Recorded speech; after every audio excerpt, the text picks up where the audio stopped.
जब कोई किसान का बेटा गांव की धूल से उठकर देश की राजनीति का सूरज बनता है, जब कोई साधारण शिक्षक सत्ता के गलियारों में सामाजिक न्याय की आवाज़ बनकर गूंजता है और जब कोई नेता अपनी जात या धर्म की पहचान से ऊपर उठकर समाज के सबसे वंचित तबकों की ढाल बन जाता है, तो वह व्यक्ति एक इंसान नहीं रहता, वह एक विचारधारा बन जाता है।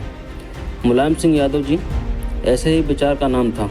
वह विचार जो कहता था कि सत्ता केवल राज करने का माध्यम नहीं, बल्कि उस समाज को न्याय दिलाने का रास्ता है जिसे सदियों से हाशिए पर रखा गया था।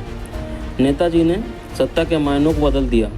उन्होंने राजनीति को नफरत की नहीं, हिस्सेदारी की भाषा दी। उन्होंने खेतों की भाषा को विधानसभा तक पहुंचाया और मजदूरों, पिछड़ों, दलितों, अल्पसंख्यकों की बात को राष्ट्रीय मंच पर रखा।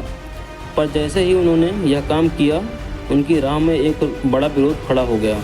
भारतीय जनता पार्टी और राष्ट्रीय स्वयंसेवक संघ, क्योंकि मुलायम सिंह यादव जी उस विचारधारा के ठीक सामने खड़े थे जो धर्म और जात के नाम पर समाज को बांटकर राज करना चाहती थी।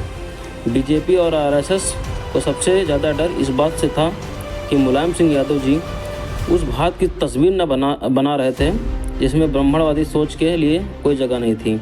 जब नेताजी ने मंडल आयोग की सिफारिशों को समर्थन दिया और पिछड़ों को आरक्षण का हक दिलाया, तब संघ की ज़मीन खिसकने लगी।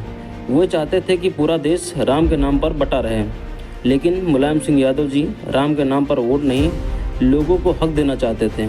उन्होंने मंदिर मस्जिद की राजनीति के बजाय शिक्षा, रोजगार और सामाजिक सुरक्षा की राजनीति की। मुलायम सिंह यादव जी ने राजनीति में वो गठजोड़ खड़ा किया जिसे बीजेपी और आरएसएस आज तक तोड़ नहीं पाई। दलित, पिछड़े और मुसलमानों की एकता। उन्होंने बताया कि सामाजिक न्याय ही असली राष्ट्र निर्माण है। वे वो नेता थे जो संघ से कभी नहीं डरे जब ज़्यादातर लोग चुप रहते थे। उन्होंने संसद में खड़े होकर कहा कि आरएसएस संविधान विरोधी संगठन है जो देश की आत्मा को घायल कर रहा है। वे न झुके, न बिके और न ही कभी पीछे हटे। नेताजी का सबसे बड़ा अपराध संघ की नज़र में यही था कि उन्होंने भाजपा को उत्तर प्रदेश में खुलकर राज करने नहीं दिया। वे 3 बार के मुख्यमंत्री थे और जब भी भाजपा ने सांप्रदायिक जहर फैलाने की कोशिश की, उन्होंने सामाजिक समरसता की दवा दी। उनके रहते बीजेपी कोई भी रणनीति पूरी नहीं हो पाई क्योंकि उनके साथ जनता खड़ी थी, गरीब, मजदूर, पिछड़ा, दलित और मुसलमान सब।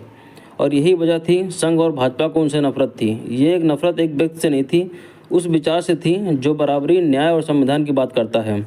जब नेताजी हमारे बीच नहीं रहे, लेकिन जब भी कोई छात्र आरक्षण की वजह से पढ़ लिख कर अफसर बनता है, जब कोई दलित बच्चा गर्व से स्कूल की पहली बेंच पर बैठता है, जब कोई मुसलमान नागरिक आज़ादी से अपने हक की बात करता है, तो वहाँ कहीं ना कहीं मुलायम सिंह यादव जी की परछाई मौजूद होती है।